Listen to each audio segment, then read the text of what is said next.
South Point is also proud to provide a variety of relaxing amenities for the guests who want to be pampered. Soak up the sun and let your stress melt away in our lagoon-style paradise swimming pool. A relaxing getaway where you can bask in the desert sun and enjoy seasonal food and bar service poolside. And if you really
It's Sports by the Book at the South Point Studio. Here's Jeff Parles and Alex White. Welcome in. It is Sports by the Book on a Sunday. We're happy to be with you as always. Jeff Parles, Alex White, adorned in black today. We haven't seen the Bass jersey at all this year, by the way. Not yet. You're right. We have not. Haven't seen it and yet. it's probably not coming out tomorrow. I'll just say that. Fun college day yesterday. Don't worry. We'll have a lot of college talk on the shows tomorrow. Alex and Kenny, of course, will be here at 9 a.m. Power rankings, recap of the weekend. Ryan McCormick and I will be back tomorrow afternoon on Football Frenzy. We'll also have our top 10. It's been a little bit messy the last day plus trying to figure those ratings out. But today is all about the National Football League, as it always is. And Alex, we're in the middle of our 3-game run in London. Of course, Minnesota last week won and covered. Today, it's all NFC North yet again. The Chicago Bears, who were bet against in the market, they opened 2-point favorites and closed 1.5-point underdogs. Sometimes the steam is wrong. The steam was wrong on this one. Even with some defensive injuries on the Chicago side, it has not mattered. Nope. And the Bears, behind the best performance of Caleb Williams' young career, have annihilated Jacksonville so far, 35-10. Game has already gone over all totals, and Chicago well on their way to winning as a small underdog in this game. Really impressive win here for the Bears and the rookie quarterback, and he just continues to get better week after week. So Bears on a nice little winning streak right now. I didn't understand the move. I know the injuries, but really this Jacksonville team has not shown you much to bet them in an international game like this. Jacksonville heading for 1-5 on the year, and I think the clock is going to strike midnight for Mr. Peterson sooner rather than later. Probably won't happen in between back-to-back games in London because they play New England next week in England. But, boy, it is ugly right now for the Jags, who, again, blew a 2-touchdown lead last week and salvaged it as their only win so far in the season. As you mentioned, Chicago's won 3 straight games heading into the bye week, and the rookie quarterback showdown is their next game, Williams versus Daniels, in 2 weeks in Landover, Maryland, which we will be looking forward to on that day. I can tell you that right now in that final Sunday of October. All right, let's go into the games today. We'll see Vinny Magliulo about 9:30 here this morning. Let's start in Baltimore. Alex is already, we get the jersey right away for you, Alex. That's right. Washington, we mentioned Jaden Daniels. Washington goes up the Beltway to take on the Ravens in Baltimore here. We finally reached 7 in this game. We were stuck on 6.5 basically the whole week until about 90 minutes ago, Alex, here at the South Point. Yep. Total's 51.5. It's back on the opener. It was 52.5 earlier in the week. Here you go with Baltimore in this one. Look, Alex, you're kind of showing your hand with the jersey in this game, but just curious, how did we get on the Ravens here this week at the better number and not the current number? It's really tough, though, right? Because I have bet against Washington the last 2 weeks with the Cardinals and then with the Browns last week, and those were complete Disasters. Wrong side. So I do believe in this Commanders offense. I still just have question marks with their defense, and I think Baltimore is the most complete team right now in the NFL. So I like the over in this game as well, and I wore this jersey because I took the Ravens team total over 28.5, and I know it's a high number, but I think they're going to get into the 30s, and I think the Commanders are going to have some success offensively as well, but again, Baltimore does have the better defense. We kind of talked off air, haven't really seen it all that much this year. Really solid game against the Bills, but other than that, we have seen some struggle on the defensive side since losing McDonald, who went to the Seahawks, but yeah, I think it'll be a great game. Best bet for me is the Ravens team total over. So Baltimore, I guess I'll give Baltimore credit for 3 quarters in Dallas before they stopped playing. They held Dallas to 3 points until the nonsense started happening in that game, and that game tightened up and ended up 28-25. For Baltimore, historically speaking, these are the teams that the Baltimore Ravens, especially cross-conference, when the Ravens are at their best, the Ravens put it on these sort of teams. Let's just go back to last year and look, maybe Baltimore's probably not the team that they were a year ago. They're a little bit worse than they were a year ago. Of course, number 1 seed, Lamar MVP season. Defense was at a higher level a year ago. Offensive line was healthy and better a year ago as well. In these circumstances where they got the, hey, overachieving NFC team, and I know the Lions ended up making an NFC title game a year ago. 2 home games against the NFC in the middle of the season when a team was riding high, a team was looking good. Last year, Detroit, they beat them 38-6. Seattle, they beat them 37-3. Now, last year, after the bye week, they did struggle and beat the Rams in overtime. That was the punt return walk-off game for the Ravens a year ago, 37-31. But this kind of has that feel where Washington has been such an amazing surprise. Jaden Daniels, to some, is the MVP of the league. Forget rookie, the offensive rookie. He's the MVP of the league through 5 weeks. And I can't really argue it with how well he has played so far. And he's protecting the ball, great with his legs, great with his arm. Everything has been phenomenal in Washington. This kind of feels like a humble pie week where you're playing, not to disrespect the run of the Commanders. Look at the 4 defenses they've played during this run. They played Cleveland, who is regression city, as we've talked about all year, Alex. And also Deshaun Watson handed some points over to Washington a week ago. Arizona, to me, the worst defense in the entire NFL. The Bengals, their defense has been awful the first month plus. The Giants, the Giants' defense played well last week, but the first 2 weeks of the year, they were as bad as anyone in that game against Minnesota and then that game where Washington didn't punt.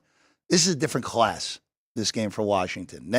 Look, if they cover this game or if somehow they pull the upset off, we got to totally reevaluate again with Washington. But this feels like a game where Baltimore handles their business, wins by multiple touchdowns.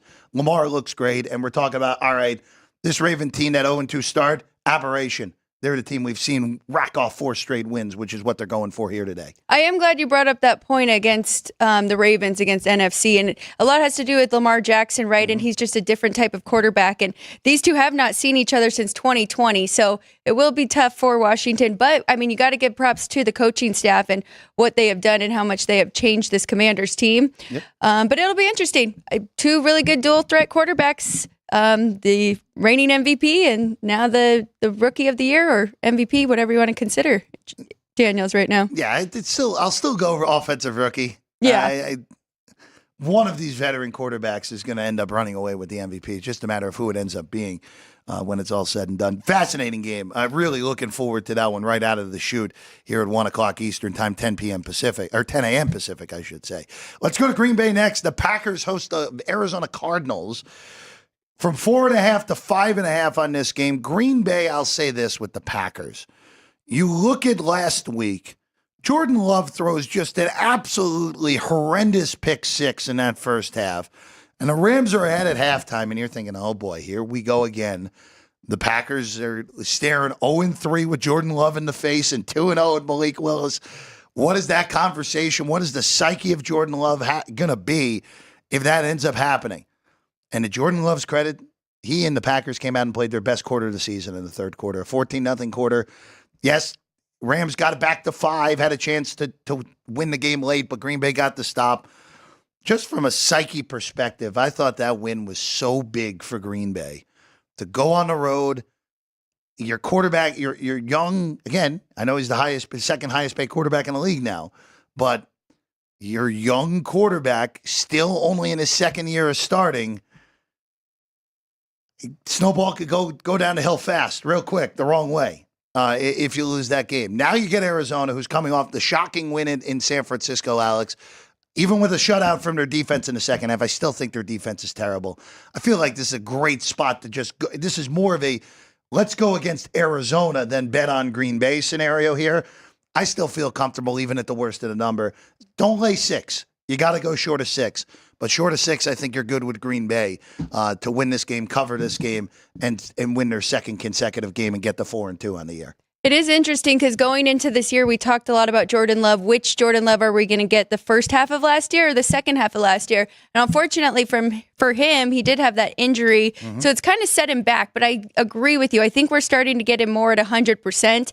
And he's just going to get more and more confident here. Arizona, I think we're getting a discounted price here because of that win last week. And I think that Packers should be a 7-point favorite.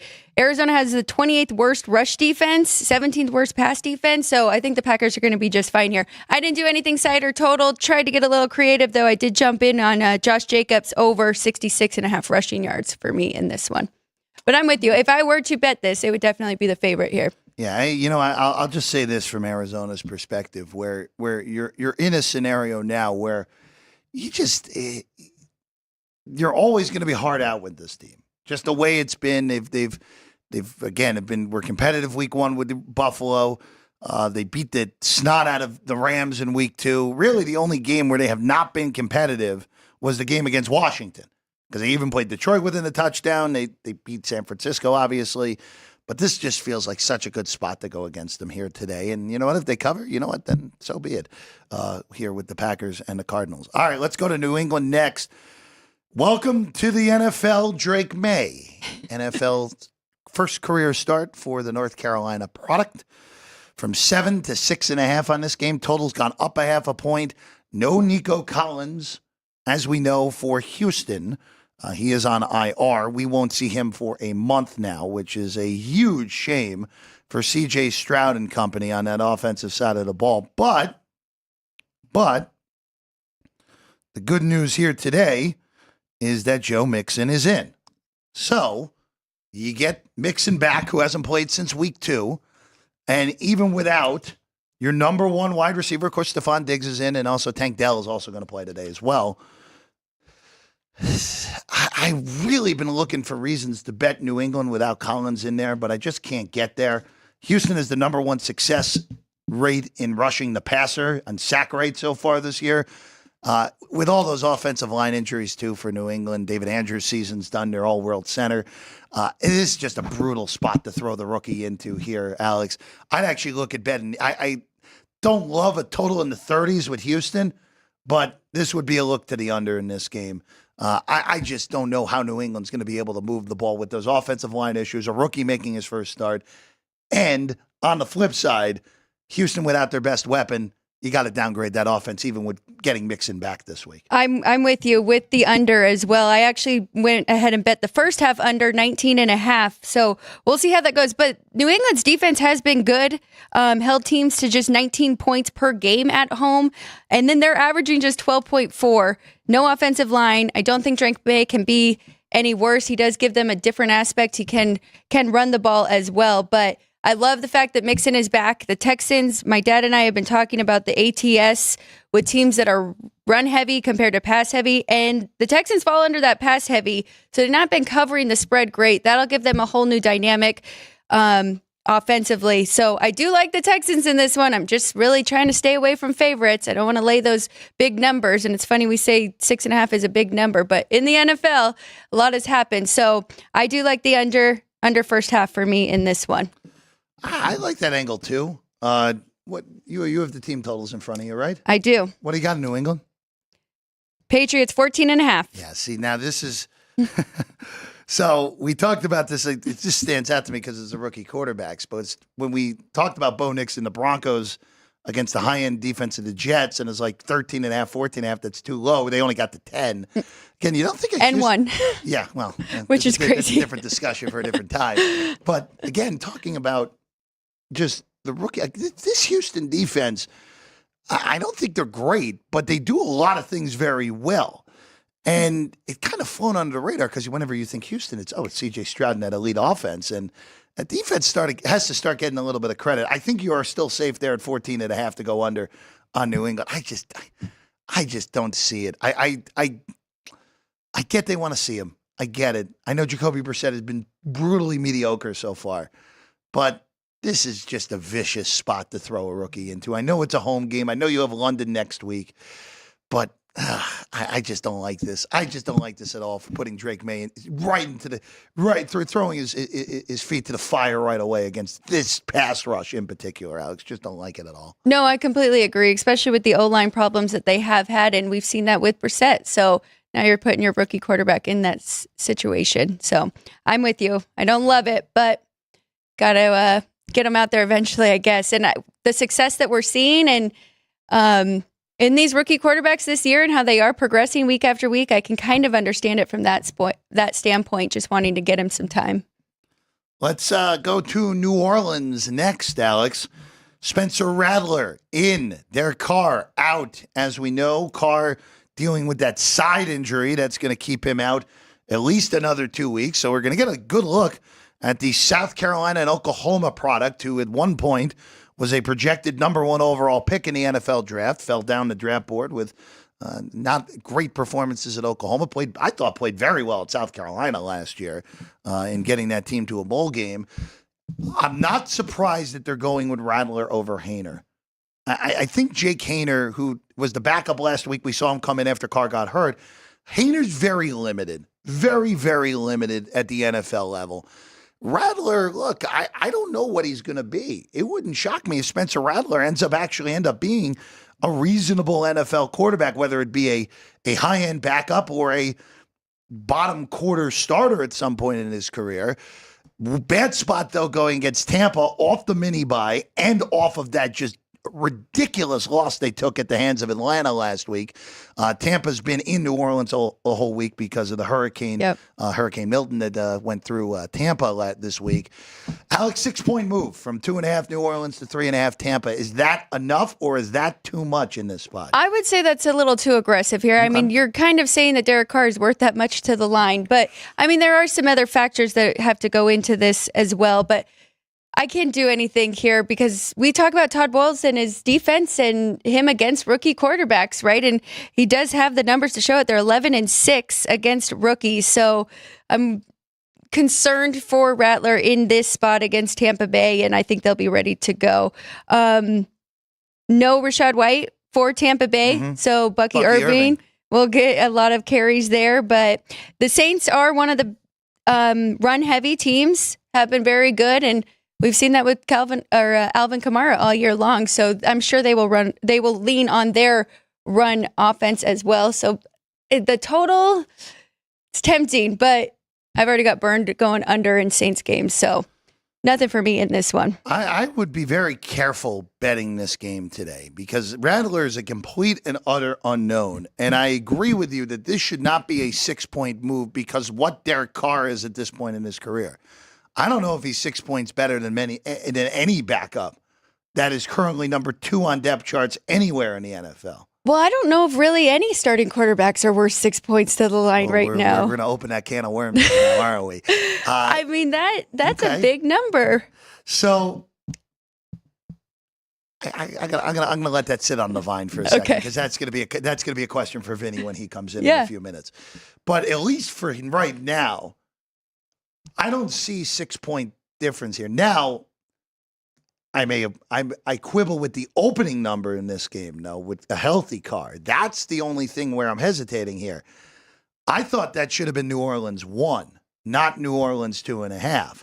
Agreed. So that's where this gets a little complicated, where if we're moving off the number that I thought it should have been, all right, it's a little more correct at 4.5. Still maybe a little aggressive, but it's a little more correct than the 6. Unbelievably hard handicap. By the way, bet your Bucky Irving props today. That would be the way I would do it. Alex mentioned it. No Rachaad White this week. Also, we forgot to mention it in the Washington game, and I do want to mention it. I'm on a bunch of Austin Eckler props tonight in that game with Washington and Baltimore because Brian Robinson's not playing. So be on the lookout on those running back injuries and the running back return, as we mentioned, with Joe Mixon in the Houston game. All right, let's go to Philly and Cleveland. Nick Sirianni shaved his head. I don't know if that is anything to impact the handicap, but I think that's information to keep in the back of your brain if you want. Philly's 9 behind us, Alex. It's 8.5 basically everywhere else. There's even one rogue 8. Look, the Eagles are the healthiest they've been since week 1. Yes. A.J. Brown back. DeVonta Smith back. Lane Johnson back. Everybody back of note on the offensive side of the ball for Philadelphia. which is a huge deal. Defensively wise, they're also relatively healthy off the bye. No big names expected to be out, and none are on the inactive list today. On the Cleveland side of things, as we've talked about, they're still, again, awaiting Nick Chubb's return, which still probably a month away from getting Nick Chubb. Deshaun Watson is still obviously playing here. No Grant Delpit in the secondary today. Offensive line is as healthy as it's been in a few weeks as well, with all the tackles back, which is a big deal for Cleveland.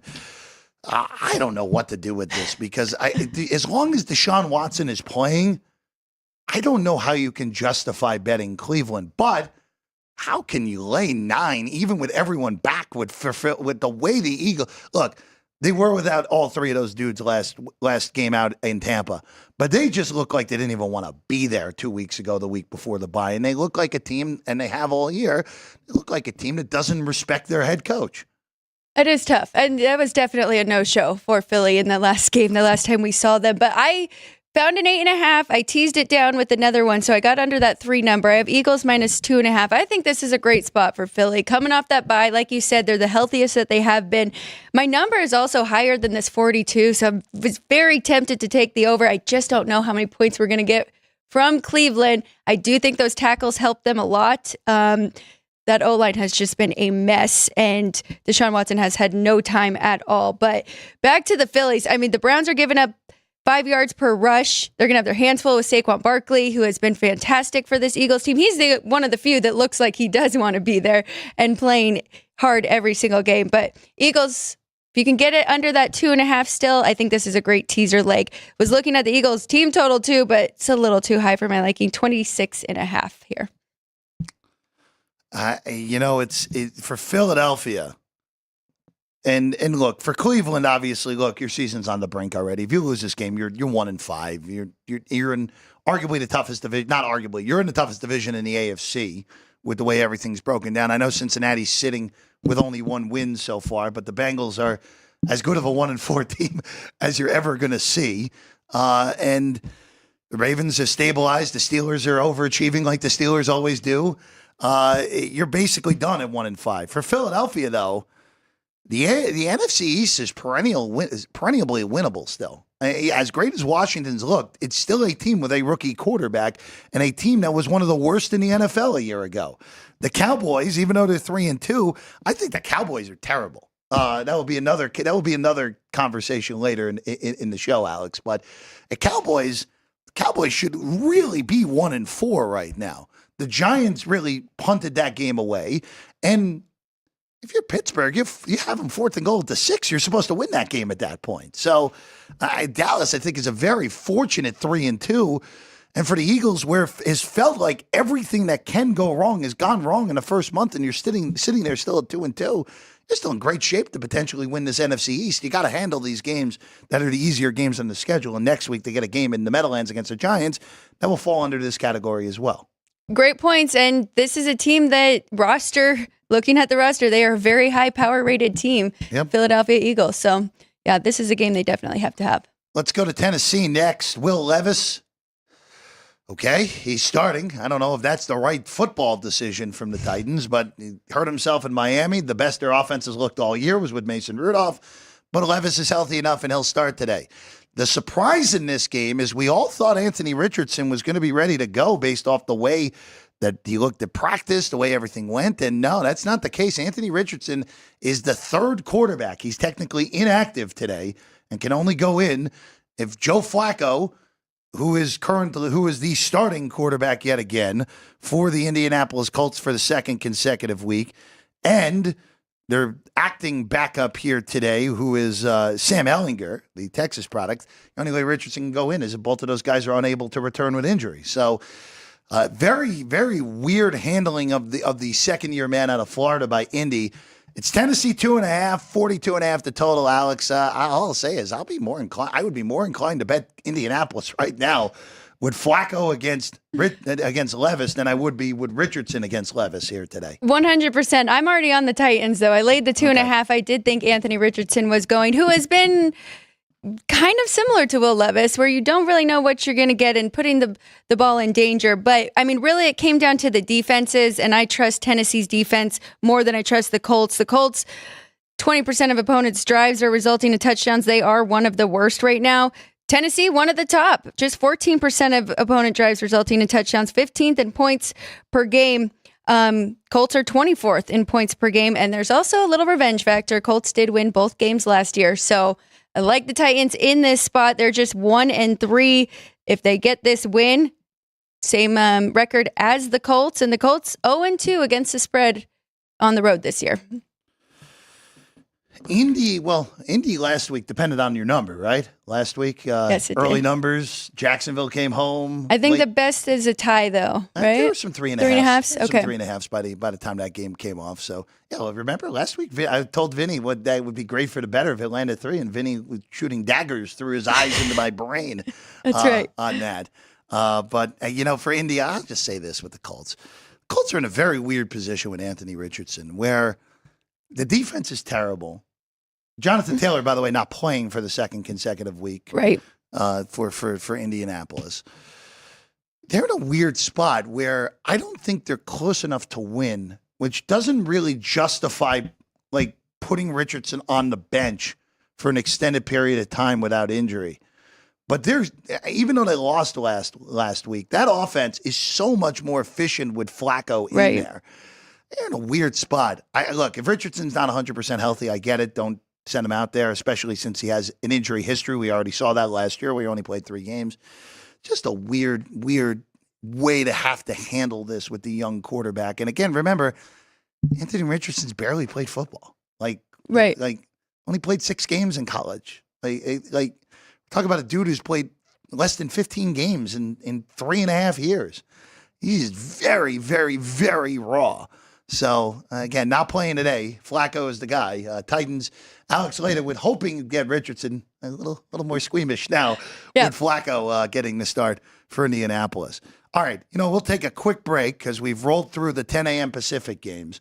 When we get back, we'll go to the 1 o'clock Pacific games, and our friend Vinny Magliulo will also join us on set in a few minutes from now when we get back. Sports by the Book here on a Sunday.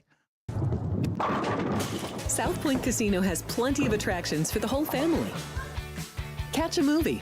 Our 16-screen movie theater includes 2 XD Extreme screens for the ultimate in viewing, sound, and luxury. After the show, treat the family to a variety of treats at our old-fashioned ice cream parlor, Kate's Corner.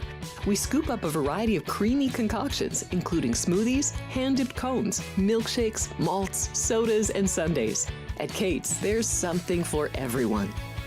And if you've still got time to spare, our bowling center might be right up your alley. Voted Best of Las Vegas, it's a great place for friends and family fun.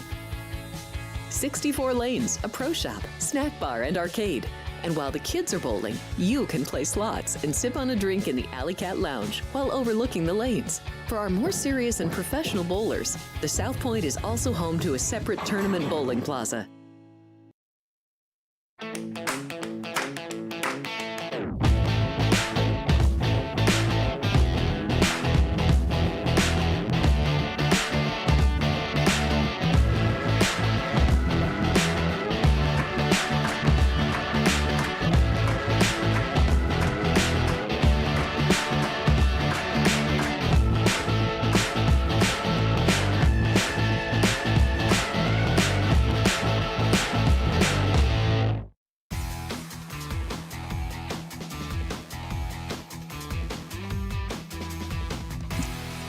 Welcome back in Sports by the Book on a Sunday. Jeff Parles, Alex White. If you're in the chat, thank you very much. And Alex, apparently the chat is going and flowing right now. Yes, it is. Ben, welcome. Ben came and hung out with us for March Madness. Yes, so a shout out to the Flow Man, yes. Risen Wave, again, we appreciate you. And Vicarious Vegas is back. Dean Hill also in here has a question for us. Philly, Tennessee, Chargers, Lions, all coming off buys. Okay, is he like them on the money line, all of them? Is that what he's asking? How about a parlay? He said he didn't say money line, but I assume. Oh boy. Let's put it this way: I would not do a 4-team spread parlay. I can tell you that because I know one of those teams. You and I might be opposite on one of those games coming later, Alex. So, hey, look, you want to money line them together? It's Detroit Philly. favored, Philly favored, Yep. Chargers favored, and who was the fourth? Tennessee. Favored. You got 4 favorites. Well, as you know, being a 7-point Tennessee. favorite this year has been equivalent to a 3-goal lead in hockey. It's the scariest thing right now in football.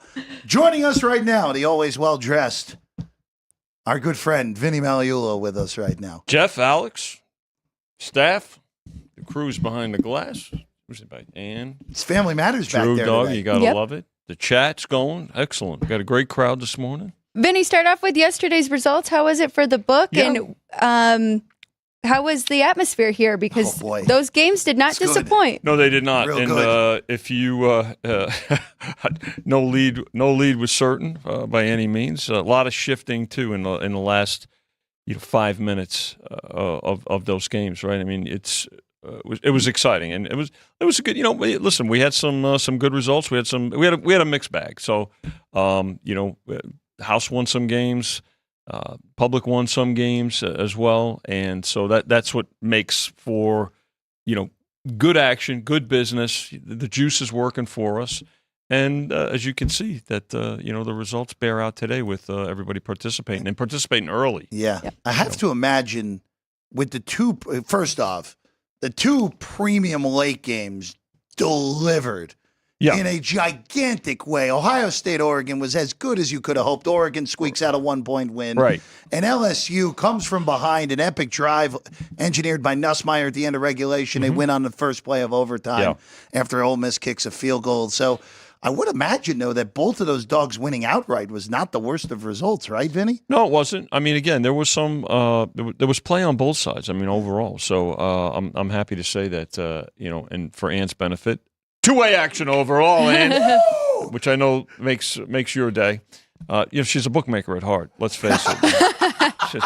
People don't realize that. You think she's back there, controlling. She does all the controls and things like that, but she's actually the senior bookmaker around here. So no, but it was those results bore out well again. But there were folks that had those results too. They had Oregon on the money line. Folks had Oregon with the points yesterday, and same thing with LSU with the LSU game. So it worked out well. Listen, the thing about it is, you focus on writing tickets and just creating business, and business does create more business. How is it so far today? Yeah, And is there any carryover either from yesterday or from Thursday's game with the Niners? Yeah, there's always that carryover, Alex. When there was a big move overnight and this morning on the Jaguars, Right. and in the back with the supervisors here who do a terrific job all night and all day, and the game closed Jaguars 1.5. We're on the verge of going to 2 on that game, so a pretty significant result for us there to get things started. Now what you do is look and see now how does that impact these 10 o'clock Pacific starts, these games here, and then of course in the afternoon. So you always have that ripple effect, right, going. So the thing here is this morning, I could tell you that right now the Ravens are at 7, holding. That game didn't move for most of the week, and so Ravens money has come in there, and I think the school of thought there is, look, both offenses are good. Both defenses have yet to really show themselves, I think. But certainly the belief is that the Ravens defense is probably a little bit more experienced, and now we'll get a real view of what the Commanders are. So more movement there. So more Ravens money. Packers money has come in as well. That game is presently sitting at 5.5. And 47.5. Surprisingly, under money has come in. That game's moved down about 3 points total wise, and a full point to the point spread. Texans and Patriots. Drake May gets his start. Texans with a lot of support here, and the majority of the support. A lot of teasers too. Let's remember, you were mentioning parlays and moneyline parlays, point spread parlays. Yep. Teasers still very popular with the betting public as well. 6.5 on the Texans, 38 on that total. Here's a big need, and we know about the Derek Carr injury. So the Buccaneers are 3.5 now, and so the majority of money is the support is on the Buccaneers over the Saints. Let's remember we opened the Saints last Monday morning as 2.5-point favorites at home, but then of course the adjustment came with the Derek Carr news. Browns and Eagles. Eagles are healthier probably now, right? They get Hollywood Brown back for the first time since I think week 1. If I'm not mistaken, right? AJ hasn't played since week 1. They get Smith and Lane Johnson back. So they who are out for 2 weeks. Yep, much healthier. Yep. For them, and I think that's another big teaser. Again, there's a lot of support for the Eagles, even with the point spread being at 9. The Colts and the Titans. Richardson not going. I'm sure you reported that, right? Joe Flacco. Yep. He was warming up, but I'm hearing that Joe Flacco. Flacco's in. Yep. Yeah. That's confirmed already. Yeah. Richardson is the inactive emergency third quarterback today for Indianapolis. Just didn't feel that it was the time to get him back in the starting lineup. So. Titans 2.5-point favorites in that one, and that one has gotten as high as 3. It's actually toggled back and forth. We got a few togglers coming up here. Ooh, Chargers Broncos. This is another one with the Chargers laying 2.5, taking 3 with the hometown Broncos. So want to stay away from a 3 there. Another low total 35.5, which was bet under from 36.5 already to start off low. Steelers and Raiders. O'Connell gets the start, right, for the Raiders. Support for the Steelers here. A lot of Steeler fans in town. Did get up to 3.5, so we did find the threshold to get Raider money. We did touch 3.5. Right now the game sits at 3. Another low total at 36.5. Falcons and Panthers. It's all about the Falcons in this one. 5.5 on the opener, 6, but every teaser, every money line parlay has the Falcons in it. 46.5. This total's kind of gone back and forth between 47.5 and 46.5. Lions Cowboys, big. I guess this will be a very popular game for sure. With the Lions touching 3.5 on some instances. So 3 to open, laid the 3, went to 3.5, took the 3.5. So again, there's a toggler. On the really the highlight game of the afternoon, and then tonight the Bengals and the Giants. Giants, another one. 3.5 more money coming in on the Bengals, even though they did take some 3.5 earlier in the week, but then we went when it went to 3, went back to 3.5, and it's held pretty steady there. And so majority of the betting interest is on the Bengals there, and then tomorrow night.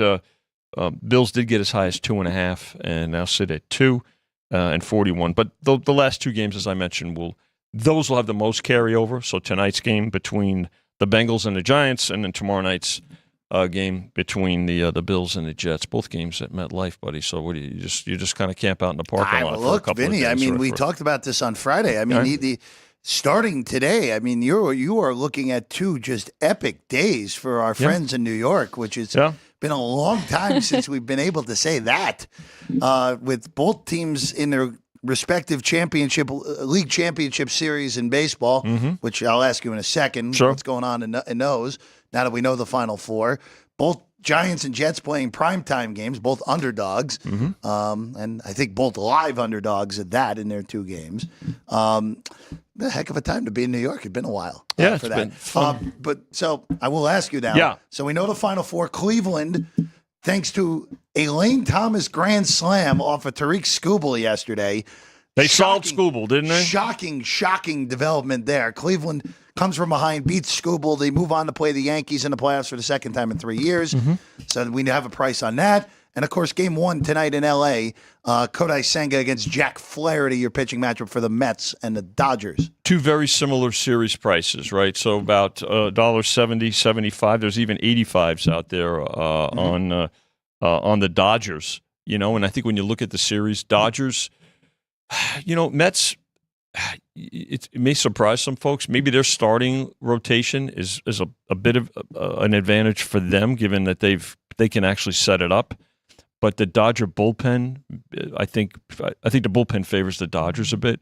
Look, Dodgers we know they're hitting. I mean, Freeman is going to battle through his ankle injury. The top of that order, I mean, is with Ohtani and Betts. It makes for great, excitement. And then, of course, the Mets on this run, really, not just in the postseason. When you look at the last 2 months, no team has been hotter than the Mets. They've been in playoff mode for a couple of months now. You can go back to when Grimace threw out the first pitch. They have the number one record Where in did baseball. this Grimace come from? What is this Grimace thing? That's the date, my friend, June 12th. Listen, I don't know. You didn't see the purple seed that I did. I saw you taking pictures with this thing. I don't know. Then at least you took a picture with Mr. Met. Too, Yeah. How could I not? I'm a little more traditional. How could you not? But you just mentioned it though. Both of these series are very, very similarly priced. And the Yankees. I see as high as there's $1.90 in some spots, 75 to 80, 85. I will say movement this, towards the Vinny, Yanks on the Yankee series. I know don't worry. We'll get back to football legitimately in 30 seconds. It feels like if the Yankees blow this series, they've done something very wrong, and it's not to besmirch the Guardians, who have had an amazing season. They have a great player in Jose Ramirez. They have a great bullpen, the best bullpen when you think about it, the best in baseball. But the Yankees have advantages basically everywhere else. And Luke Weaver has been unhittable so far. He's been great, no doubt about it. Crazy as that is. Worked his way into that role and has done a great job. So figures to be, both of these series figure to be they're going to be heavily bet. It's going to be a long series. Yeah, and listen, so you have the coast to coast in the National League. You've got two great teams in the American League. You've got the tradition, obviously, with the Yankees and the Guardians in recent years. When you go back to, some of those great teams they had, the '97 team, I think this it surprised a lot of folks.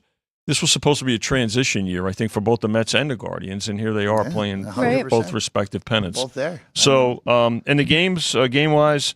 The Dodgers are anywhere from $50 to $55, $50 to $1.55, 8 for the total, and then for the Yankees, a lower price, 55 to 60, and that total is 7.5. Kind of looks a little funny, doesn't it? That the National League total is higher than the American League total. Yes.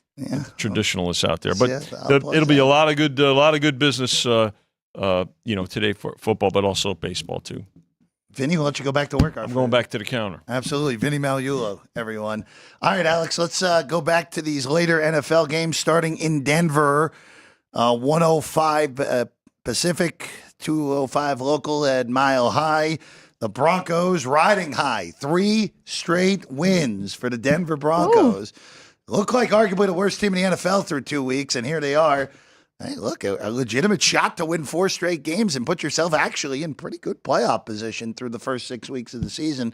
Chargers off a bye, and Alex, I usually don't love the week 5 bye, but because of just the nature of the amount of injuries the Chargers had, they needed it badly. Right. And they are significantly healthier today. Herbert's off the injury report. Joe Alt is healthy to play today. Looks like Rashawn Slater's going to give it a go. We won't know that until about an hour from now. But Slater, at least, is trending in the right direction. This is, it's 3. It's been a toggler, 2.5, 3, 2.5, 3. Vinny said it. 35.5 your total here for this game. So I am on money line here for the Chargers. I think this is a great spot for them to get this win. And I did like them to cover it under that 3, but I don't love it here at that 3.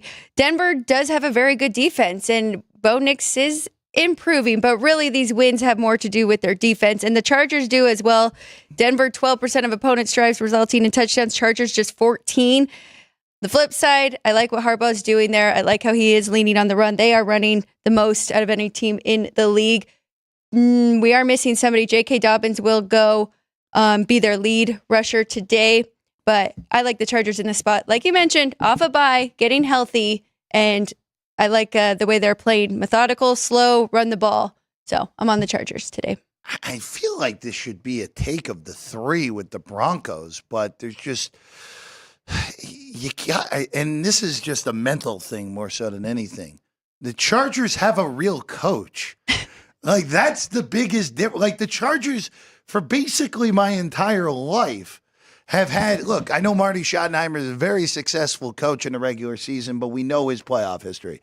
Norv Turner was mediocre when he was there. Staley's coming off of, is that an agreement with me on that, Ann? Yeah, Norv Turner and our resident Chargers fan. Brandon Staley, came in with a bang, ended with as big of a whimper as I've ever seen from an NFL head coach.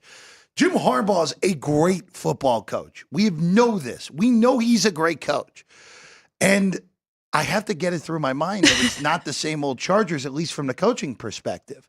So I lean to Denver, but I wouldn't be shocked if LA goes out there and wins this game handily because they're well prepared off a bye and healthy again, or mostly healthy again. So this is a stay off when it's all said and done for me. We'll lean the lay of Alex and just money line the Chargers here. It's tough. With the points, it's tough because look at that total, 35.5. Whoa. I mean, this is going to be a grinder and a lot of running of the football. So asking them to cover even a field goal is a lot, I think. So money line for sure. Let's go just down the road from us here in Vegas. The Raiders and the Steelers, an old school rivalry between, let's start with the Raiders side of things. A mess still. Aiden O'Connell, now your quarterback. We'll see how much that helps, if at all. Devontae Adams isn't going to play again with that hamstring injury, even though there's a report from Adam Schefter yesterday that sounds like Devontae Adams might not get traded at all at this point, since the Raiders have absolutely no leverage in the deal right now. Right. Steelers, Russell Wilson will be dressed, but he'll be the number 2 quarterback in this game. So I just wonder here, Alex, and I lean to Pittsburgh laying the 3 here because I just think the Raiders are just an absolute mess and are heading for a 4 or a 5 win season at this point because when you have mediocre leadership, you get mediocre results. For the Steelers, I mean, I will say this. If they manage to blow this game today and Fields does not play well, Yep. he was not at fault last week for that loss. It falls on the defense a week ago.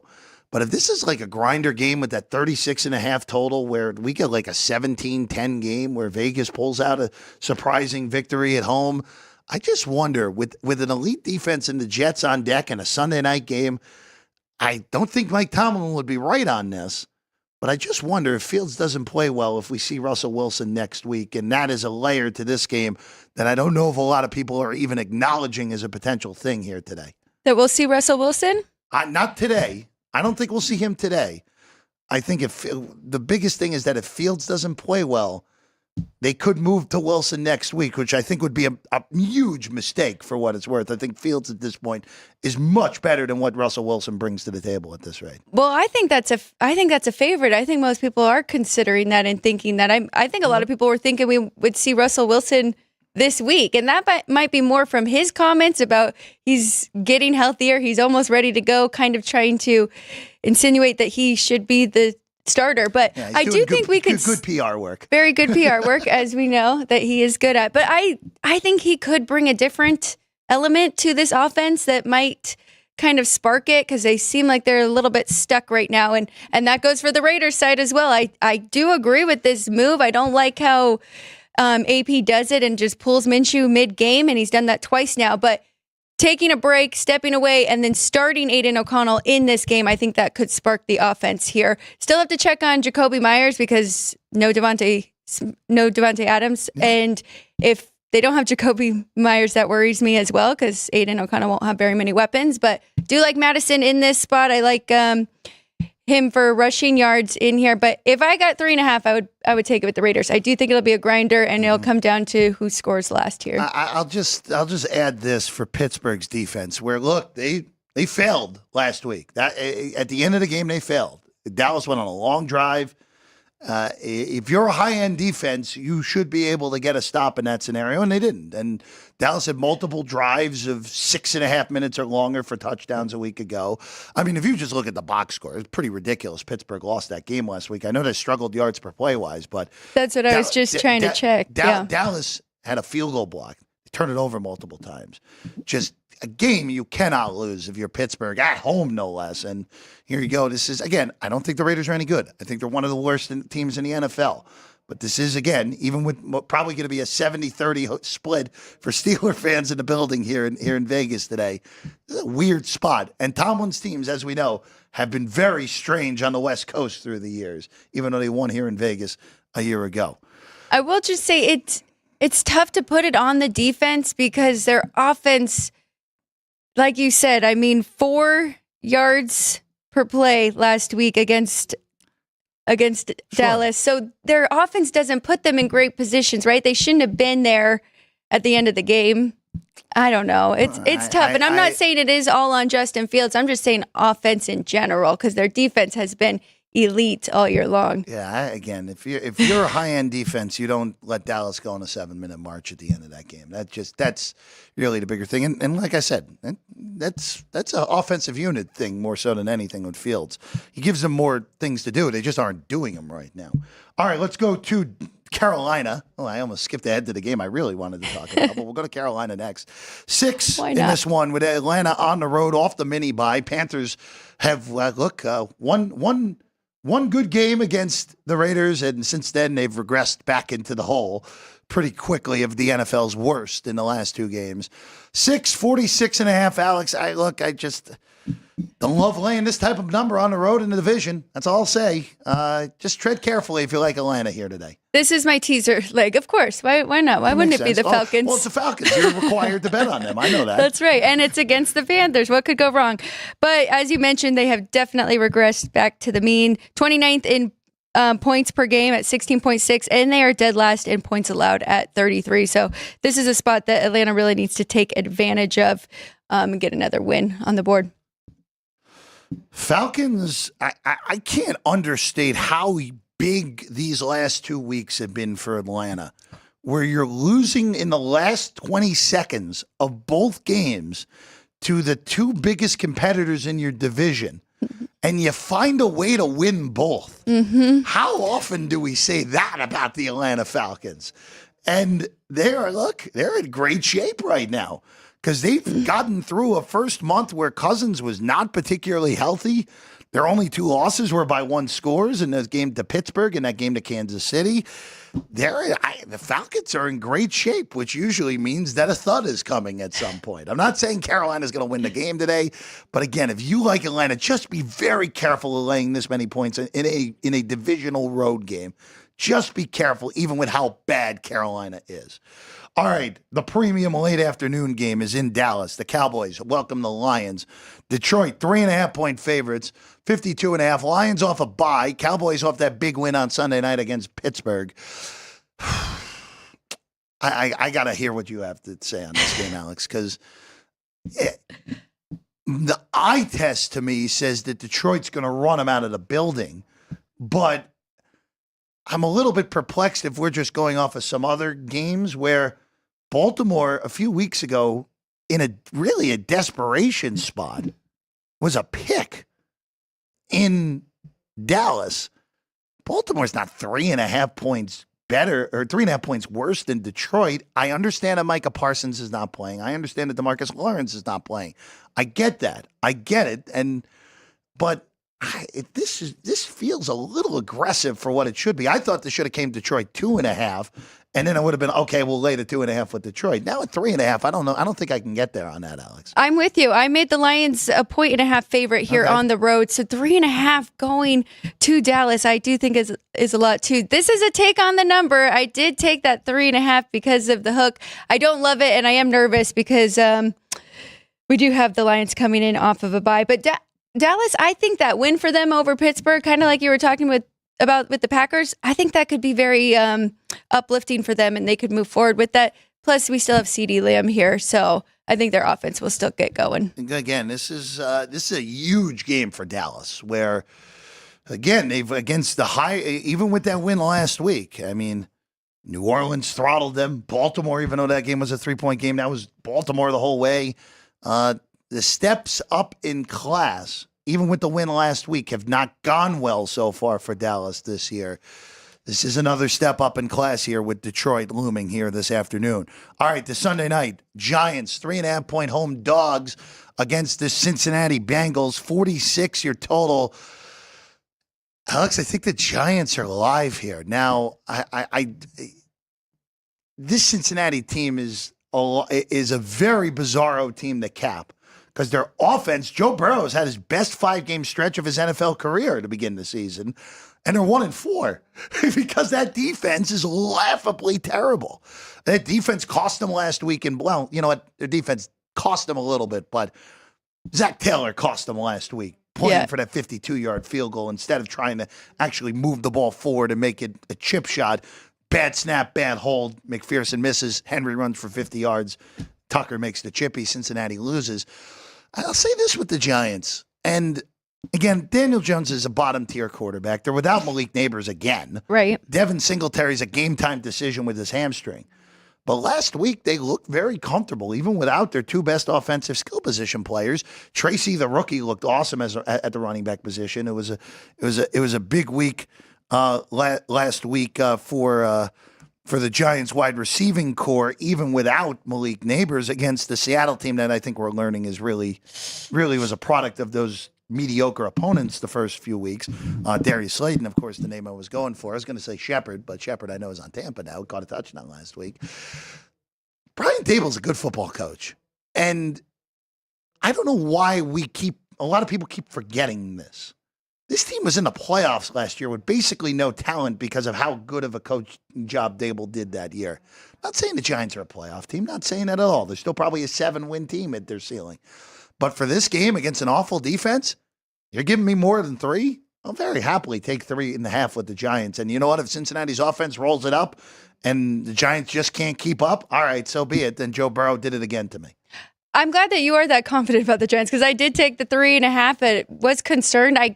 I think this is an angry Bengals team that I could see rolling in here and winning by double digits, but I'm with you. I think you got to take the 3.5. Daniel Jones really is looking more like the 2022 Daniel Jones, and that's the biggest thing for this offense because we know their defense has been pretty good for the last couple of years. So 3.5 with the Giants over Bengals, who, I mean, they have scored 30 points in 3 straight and still have not won those games because of their defense. So their offense has been awesome. And they're healthy. The defense, just incredible to see. Again, this is a unit that was in the Super Bowl not too long ago. In the AFC title game 2 years ago. Obviously, the injuries derailed them a year ago. But, boy, I mean, if you're looking for a team with a bad record to make the playoffs, if the Bengals get those defensive issues rectified at all, they are more than capable of rattling off 6 or 7 in a row just because of how well that offense has played. And there's no reason to think they will go backwards at all throughout the year. All right, real quick. You, Alex White and Kenny White are back tomorrow morning at 9 a.m. Ryan McCormick and I are back at 3. We'll have a full preview of this game tomorrow. The Jets welcome the Bills. Both of these teams looking to avoid 3-game losing streaks. That's right. Buffalo wins. They are in command in the AFC East. And even with the week that was with the Jets, firing Robert Saleh, demoting Nathaniel Hackett. If the Jets win on Monday, they're in first place through tiebreakers, as ridiculous as that is. I will tell you right now, because I think the number's going to move. If you like the Jets, bet the Jets now. I don't think this thing's closing 2. I don't think this thing's closing at plus 115, plus 120 on the money line. If you like the Jets, you got to bet it today. That's the big takeaway I have from a betting perspective on this game at the moment. Yeah, you can't argue with that. I gave out 2.5 earlier in this weekend. It's already moved down to 2. So I do like the Jets here, and I like that spot after firing a coach. Yeah, Bills have never lost 3 in a row since they've had Josh Allen, though. So that's the other angle on the other side. But. So, yeah, look, it's for Buffalo, there are injury concerns. We're still monitoring James Cook, which is a big deal in this game. Shakir doesn't look like he'll be ready to go either for the second consecutive week. Fascinating game in the Meadowlands. And, again, first place on the line for 2 teams that do not like each other, to put it politely, and both looking to avoid 3-game losing streaks. All right. Quick shout out in the chat, by the way. Michael A's in there as well. We see you. Thank you for being along with us here on a Sunday morning. Alex, good luck as always. You too. We'll see you and your dad tomorrow here at 9 a.m. right here on the channel. We'll be back at 3 also as well tomorrow. Myself and Ryan McCormick fully getting you ready for Jets and Bills. Family Matters in the back. Andrew Dog, thank you. We will see you again tomorrow at 9 a.m. right here on this channel for Sports by the Book.